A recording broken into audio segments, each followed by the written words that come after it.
સાધક માટેના નિયમોને ઉપાય શું?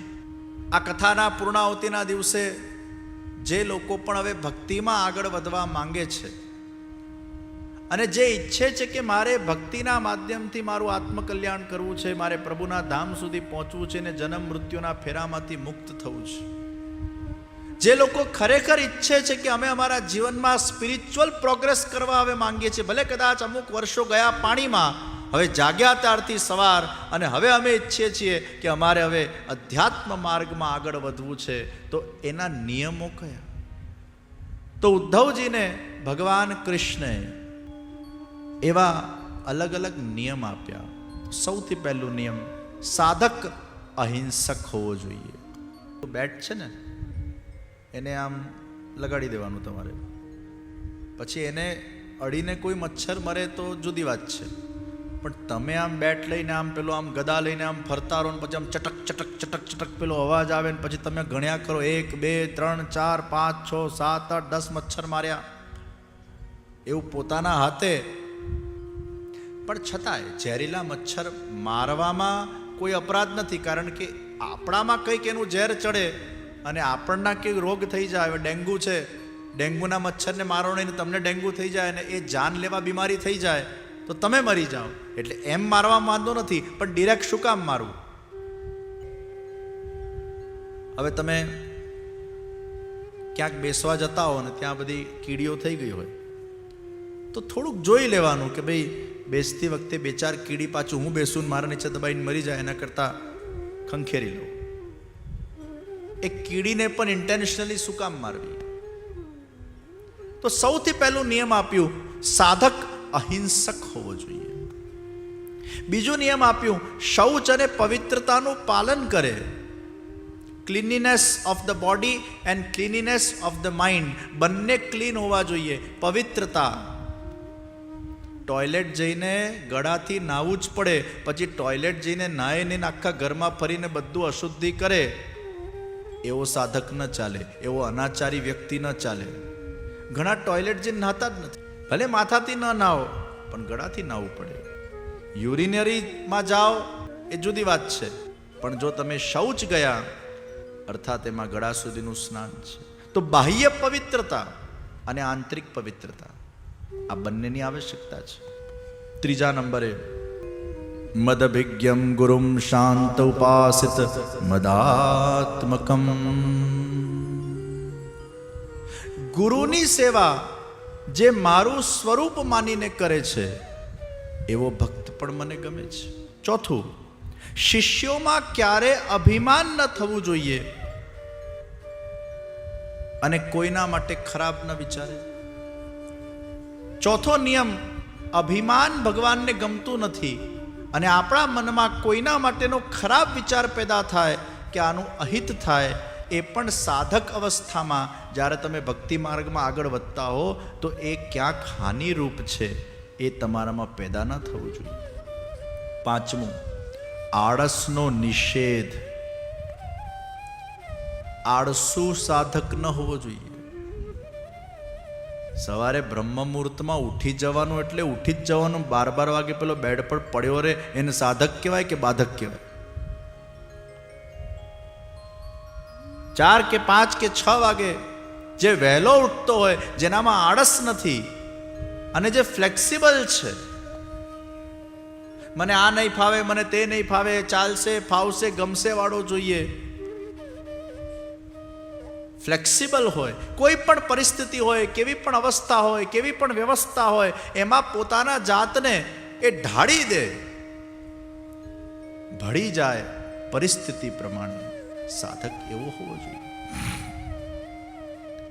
મમતાનો ત્યાગ, એના અંદર લૌકિક મમતા ન હોવી જોઈએ. અને એટલે ગીતામાં પણ ભગવાને એ જ આજ્ઞા કરી, અદ્વેષ્ટા સર્વભૂતાનામ મૈત્રઃ કરુણ એવ ચ નિર્મમો નિરઅહંકારો સમદુઃખ સુખક્ષમી. કેવો ભક્ત મને ગમે છે? અદ્વેષ્ટા સર્વભૂત, જે દ્વેષ વગરનો છે, મૈત્ર ભાવ વાળો, કરુણા ભાવ વાળો, અને ત્યાં કીધું નિર્મમો, મમતા વગરનો. તો કોઈક ભક્તે કીધું, પ્રભુ આ બીજા બધા નિયમો તો બરાબર છે, પણ મમતા કેમ ત્યજવી? અને મમતા તો જવાબદારી છે. આ મારું છે તો જવાબદારી છે ને. આ મારો પરિવાર, આ મારી સંસ્થા, આ મારું રાજ્ય, આ મારું શહેર, આ મારું ઘર, આ મારું બિઝનેસ, આ મારું ઓફિસ, આ મારો ધંધો, આ મારા પૈસા. અગર મારું પણ જ નહીં હોય તો પછી એમાં જવાબદારી કેવી રીતે આવશે? તો માણસ કેરલેસ થઈ જશે. જે કરવું એ કરને, મારે શું લેવા દેવા? જો મમત્વ જ નહીં હોય તો મારે શું લેવા દેવા? Why I am concerned? Why I should take care of it? Why I should take a responsibility of it? Who am I? મેં તો અલિપ્ત હું. ભગવાને તો કહી દીધું મમતા રાખવાની નહીં, એટલે હું તો મમતા રાખતો નથી. પછી કોઈ માંદું પડે, સાદું કરે, જન્મે મરે, મારે શું લેવા દેવા? નિર્મમો. તો તમારું છોકરું માંદું પડે ને પછી તમે એમ કહો ભગવાને કીધું મમતા નહીં રાખવાની, પડવા દો માંદો. તો એનો ઉપચાર કરવો કે નહીં કરવો? એની સારવાર કરવી કે નહીં કરવી? એના માટેના પ્રયત્ન કરવા કે નહીં કરવા? એ બધું જ કરવાનું છે. અહીંયા નિર્મમો એટલે કેટલું સુંદર વાત આપણા ત્યાં પુષ્ટિ માર્ગમાં કહેવામાં આવે છે કે તમે જ્યારે તમારા પરિવારની પણ સેવા કરો છો, એ પણ ક્યાંક કૃષ્ણ સેવા સદા કાર્યનો ભાગ છે. કારણ કે આ પરિવાર મારું નથી. પરિવારને મારું માનવું અને મમત્વ રાખીને એની પરવરિશ કે એના કર્તવ્યોનું પાલન કરવું, ત્યાં કદાચ દોષ આવે. પણ જ્યારે આપણે આપણા પરિવારને આ પ્રભુના છે, બ્રહ્મ સંબંધ લીધા પછી જ્યારે આપણે સમર્પણ કરી દીધું હોય, એટલે મારું ઘર પ્રભુનું ઘર થઈ ગયું. મારું આ દેહરૂપી ઘર પણ છે, પ્રભુનું ઘર છે. જેમ મેં પૂર્વમાં કીધું, આ ઇન્દ્રિયો પણ ભગવાનની ગાય છે અને પ્રભુનું ગૌચારણ થઈ રહ્યું છે. તો મારા પરિવારજનો પણ પ્રભુના છે. એ ભાવનાથી એમની સેવા કરવી, એમની સેવા પણ એ વખતે કૃષ્ણ સેવા સદા કાર્યા જ થઈ જતી હોય છે. તો પ્રભુ થકી મહારાજ છે એ ભાવના રાખવી, એ નિર્મમો. ये मेरे नहीं है, मेरे प्रभु ने मुझे दिए हैं. प्रभु के है, प्रभु की इच्छा से मेरे साथ जुड़े हैं और भगवत कार्य करने के लिए भगवान ने मुझे ये परिवार दिया है. आ भावना निर्ममो. तो साधक ए निर्मम होવો જોઈએ. સાતમું, જેને ગુરુ ચરણોના અંદર અનુરાગ છે. આઠમો, કોઈ પણ કામ પેનિક થયા વગર કરે, હડબડમાં ન કરે, શાંતિથી કરે. સાધક પેનિક ન થવું જોઈએ. સાધક ઉશ્કેરાઈ ન જવો જોઈએ. સાધકે દરેક નિર્ણયો સમજી વિચારીને ધૈર્ય રાખીને લેવા પડે. અને એટલે જ હળબડીવાળો સાધક ન જોઈએ. પેનિક ન થઈ જાય, રઘવાટીઓ ન થઈ જાય, આમ ડિસ્ટર્બ ના થઈ જાય. થોડો ડિસ્ટર્બ થાય પણ પાછું જલ્દી નોર્મલ થઈ જાય. તો જે પેનિક થતો નથી, હળબડી કરતો નથી, એ સાધક માટે જરૂરી છે. નવમું, પરમાર્થનો જે હંમેશા વિચાર કરતો હોય. દસમું, કોઈના ગુણ કે દોષ ક્યારે પણ ન નીકાળે, સવિશેષ દોષ ન નીકાળે. 11મું, વૃથા લાપ ન કરે, કારણ વગરની ચર્ચા, કારણ વગરનું વૃથા લાપ ન કરે. આવા જે 11 નિયમોને ફોલો કરે, એ સાધક સાચા અર્થમાં અધ્યાત્મ માર્ગમાં આગળ વધનારો પથિક. 11 અધ્યાયના અંદર ઉદ્ધવજીએ પ્રશ્ન કર્યો, આપના ભક્ત એ કેવા હોય છે અને કેવા ભક્ત આપને ગમે છે? પહેલું, જે કૃપા મૂર્તિ હોય, કોઈ પણ પ્રાણીથી વેરભાવ ન કરે. બીજું, ઘોર દુઃખને પણ જે પ્રસન્નતાપૂર્વક સહન કરે. આપણે અત્યંત દુઃખમાં હોઈએ ને પછી પેલા દુખડા ગા ગા કરીએ, ગા ગા કરીએ, ગા ગા કરીએ, તો જે દુખડાને ગા ગા કરે એવા સાધક ભગવાનને નથી ગમતા. કારણ કે દુઃખ પણ ભગવાનનું કૃપાનું એક અંગ છે એવું માનીને પ્રસન્નતાપૂર્વક આવેલી જે ચેલેન્જ છે, આવેલી જે પરિસ્થિતિ છે, આવેલા જે સર્કમસ્ટેન્સીસ છે, હવે એને આપણે બદલી તો શકવાના નથી. એ યા તો આપણા પ્રારબ્ધ કર્મના અનુસાર આવ્યા છે, યા ભગવદ્ લીલાના સ્વરૂપે ભગવદ્ ઈચ્છાથી આવ્યા છે. હવે જે આપણને મળ્યું છે એનો સહર્ષ પ્રસન્નતાપૂર્વક સ્વીકાર કરીને દુઃખને સહન કરવું. અને આજ મહાપ્રભુજીએ પણ આપણને કીધું, ત્રિદુઃખ સહનમ ધૈર્યમ. દુઃખ આવે ત્યારે પ્રશ્ન નહીં કરો આ મને કેમ આવ્યું છે. આવ્યું એમાં કંઈક કારણ હશે, કંઈક ઈશ્વરની લીલા હશે, કંઈક મારા કર્મો એવા હશે, કદાચ ભગવાન આમાંથી પણ મને કોઈક લેસન લર્ન કરાવવા માંગી રહ્યા છે. એ ભાવનાથી એને દ્રષ્ટિથી જોવું અને દુઃખનો પ્રસન્નતાપૂર્વક સ્વીકાર કરવો. ત્રીજું, પાપ વાસનાઓથી જે મુક્ત રહે. ચોથું, સર્વનું જે હિત કરે.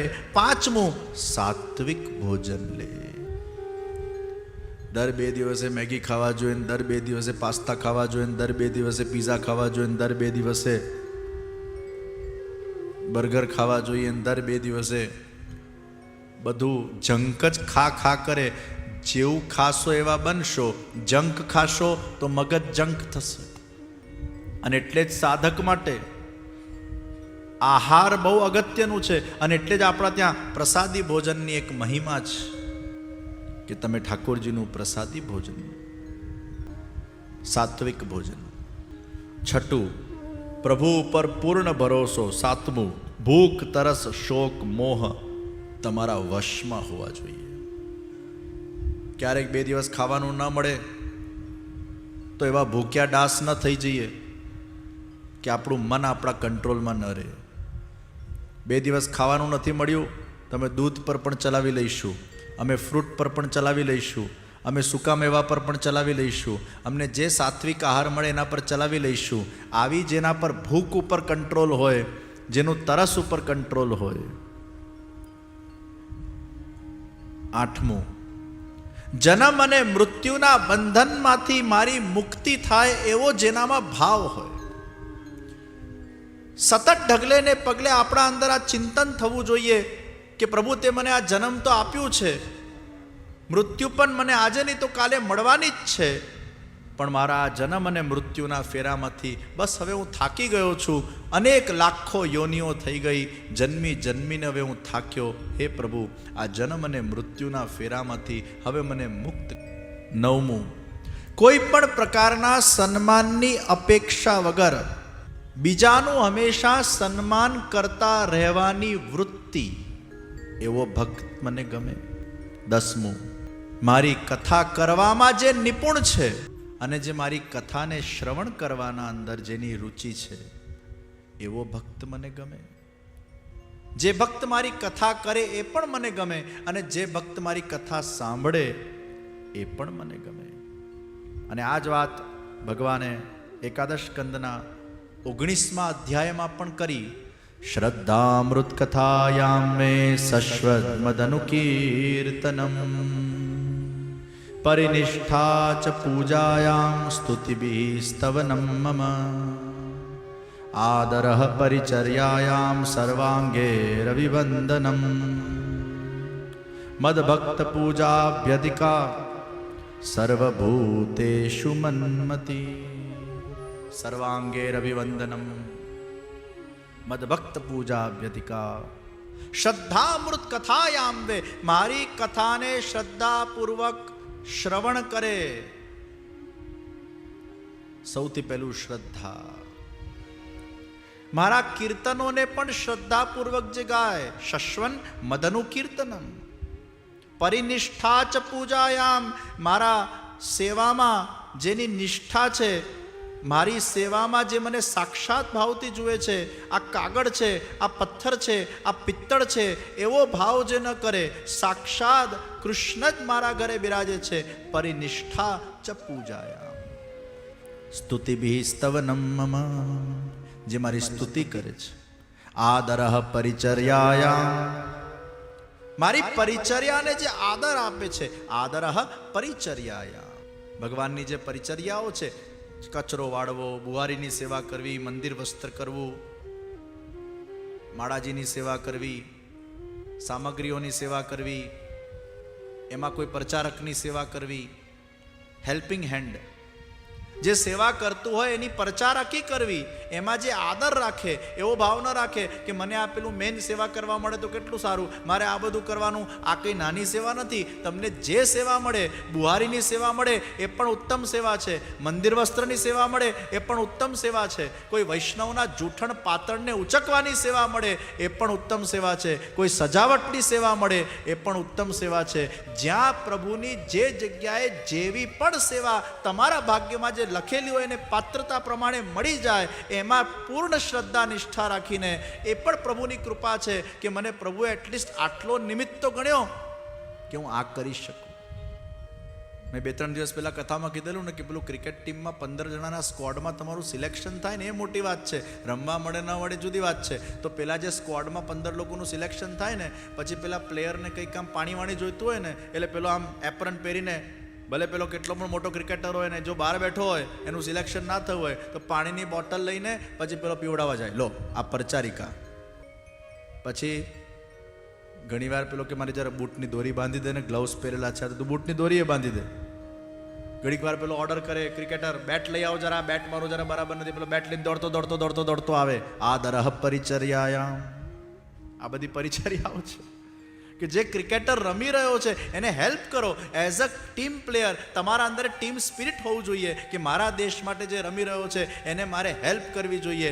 એમ જ્યારે કોઈ ભક્ત સેવા કરતો હોય અને એની પ્રચારિકા કરવાનો તમારા જીવનના અંદર તમને લાભ પ્રાપ્ત થતો હોય તો જે સેવા કરે છે એને મારે હેલ્પ કરવું જોઈએ. આદરઃ પરિચર્યાયામ. કોઈ ભગવત કાર્ય આપણે કરતા હોઈએ, પુષ્ટિ પ્રચારનું કાર્ય આપણે કરતા હોઈએ, ત્યારે કોઈ લીડર અગર કામ કરતું હોય, એ લીડરના સાથે ઇન્જિનના સાથે ડબ્બા બનવા એ પણ પરિચર્યા છે, એને મદદ કરવું એ પણ પરિચર્યા છે. આટલી મોટી કમિટી આપણે મહોત્સવમાં બનાવી છે, કમિટીના લીડરો તો બનાવવા પડે, ઇન્જિન તો બનાવવું પડે ને, કમિટીનો હેડ બનાવવો પડે, પછી એના નીચે 50-100 લોકોની કમિટી હોય. હવે 50-100 લોકો જે પેલા કમિટીના લીડરના પ્રમાણે કામ કરે, એ લોકોના મનમાં એવો ભાવ ના આવવો જોઈએ કે બધો યશ તો લીડર લઈ જાય છે, સન્માન લીડરનું થાય, નામ એનું બોલાય, અમે લોકો તો ખાલી આ બધું કર્યા કરીએ છીએ, બસ એના આજુબાજુ ફરીને એ જે કેમ દોડીએ ચલાય એવું ના વિચારતા. આદરઃ પરિચર્યાયામ. તમે તમારા લીડરના નીચે રહીને જે કંઈ પણ સેવા કરો છો એને આદર આપો. તમે ભલે લીડર નથી, બધા કે લીડર ના બની શકે ને, બધા એન્જિન બની જાય તો પછી ડબ્બામાં કોણ બેસ? એકલો એન્જિન સ્ટેશન પર આવે ને એને જોવા પડાપડી ન થાય, અને એકલા ડબ્બા આવે ને એને જોવાય પડાપડી ન થાય. એન્જિન સાથે ડબ્બા જોડાય અને ટ્રેન બને અને સ્ટેશન પર આવે તો એને જોવા માટે પડાપડી થાય, બેસવા માટે પડાપડી થાય. એકલા એન્જિનનું પણ મૂલ્ય નથી અને એકલા ડબ્બાનું પણ મૂલ્ય નથી. આ બંને ભેગા થાય ને ત્યારે ટ્રેન બને, ત્યારે મુસાફરી થાય અને ત્યારે કોઈ લક્ષ્યને તમે સાકાર કરી શકો છો, ત્યારે તમે તમારા ડેસ્ટિનેશન પર પહોંચી શકો. એટલે એન્જિનનું કામ એન્જિનને કરવા દો, ડબ્બાનું કામ ડબ્બાને કરવા દો. તમારા જાતે એવું ગૌરવ માનો, હમ પટરી પે તો હે ના. એ ડબ્બો પટરી પર તો છે ને. ઘણા ડબ્બા તો પટરી પર જ હજી પહોંચ્યા નથી, એ તો ક્યાંક રખડે છે, હજી તો મેન્યુફેક્ચરિંગમાં ફેક્ટરીમાં પડેલા છે. ફેક્ટરીમાં સરસ ડબ્બો બની ગયો, ડિઝાઇન થઈને સુખ સુવિધાથી સંપન્ન થઈને ડબ્બો બન્યો, અને પછી એ ડબ્બાને બરાબર એની ચકાસણી કરવામાં આવી. હવે તું પરફેક્ટ થઈ ગયો છે લોકોને બેસાડવા માટે, પેસેન્જર તારા અંદર સૂશે, પેસેન્જર તારામાં શયન કરશે, હવે તું વ્યવસ્થિત બની ગયો છે. એ ડબ્બાનું સૌભાગ્ય કે પટરી સુધી પહોંચ્યો, બીજા ડબ્બાથી જોડાયો, અને એનું પરમ સૌભાગ્ય કે એન્જિન સાથે જોડાયો, અને ડબ્બાનું હજી પરમ સૌભાગ્ય જ્યારે ટ્રેન ચાલતી થઈ જાય. પણ પેલો વિચાર કરે, ડબ્બો, હું ખાલી ડબ્બો છું. डब्बा थो पण एक मोटी बात है, उसके भी मैन्युफैक्चरिंग में समय लगता है. और कितने लोगों को तुम शयन दे रहे हो, कितने लोगों को एक आश्रय बन रहे हो, कितने लोगों को सुख सुविधा देने के लिए तुम निमित्त बन रहे हो. आदरः परिचर्यायाम. आ बधी ज प्रकारनी जे परिचर्याओ छे, हमारा संगीत वाला है परिचर्या कहेवाय. कथा जे करता होय एने बेकग्राउंड में म्यूजिक आपवू. हवे पेला गिरीभाई ने एम थाय हूँ कथा करतो थई जाऊँ तो आ बधुं मारे हूँ वगाड़ वगाड़ करवानुं, एवुं ना होय. आनी एक जुदी भूमिका छे, आ परिचर्या छे. अमारा संगीत वाला बहुत सरस, अमारा गिरीभाई ताड़ीओ वगाड़ो एमना माटे खूब जोरदार. अमारा सिंगर अने 2 in 1 छे, ऑलराउंडर.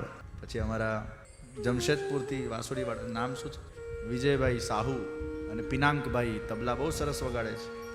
હા ભાઈ ક્યાંના છે? શું નામ છે? મનીષલાલ, અમદાવાદ. સરસ. આ ટીમ માટે ખૂબ તાળી વગાડો. તો જે કથાકારનું કામ છે કથાકાર કરે. આ બંનેનું જ્યારે સમન્વય ગોઠવાય, આ ફોટોગ્રાફર એમનું કામ કરે. આમને એમ થાય કે હું અહીંયા આવીને કથા કરે એવું થોડું હોય. એ ઇસકા કામ કરેગા, ભાઈ ફોટા ही પાડેગા ખાલી. આ લોકોને ટેન્શન જ નહીં ફોટા પાડવા વાળાને. ટેન્શન કથા કરે એને હોય, રીલ ઉતારવા વાળાને શું ટેન્શન? આ લોકો તો રિલેક્સ માઇન્ડથી આવે. તમને કે ટેન્શન કરું ભાઈ? નથી ને. જીવનનું ટેન્શન નહીં, આમ ફોટા ઉતારવાનું ટેન્શન કરો. હું ટેન્શન હોય? ફોટા પાડવાના બેઠા બેઠા સરસ. ભાઈ એ કળા છે, એની જરૂર છે. આ માઇકની એ જરૂર છે, અમારા વિડીયોની ટીમની પણ જરૂર છે. અમારા હેમંતભાઈ ક્યાં બેઠા, નીતિનભાઈ, આ આખી ટીમ આ પરચારિકા છે, આ બેક ઓફિસમાં કામ કરતી હોય. અમારા કોમલબેન ચોટ્ટાઈ, કોમલબેન માટે ખૂબ તાળીઓ પાડો. કોમલબેન ચોટ્ટાઈ આફ્રિકાથી આવ્યા છે અને સોશિયલ મીડિયા આખું સંભાળે છે અને 6-7 કલાક અત્યારે વિવાહોમાં ખૂબ સેવા.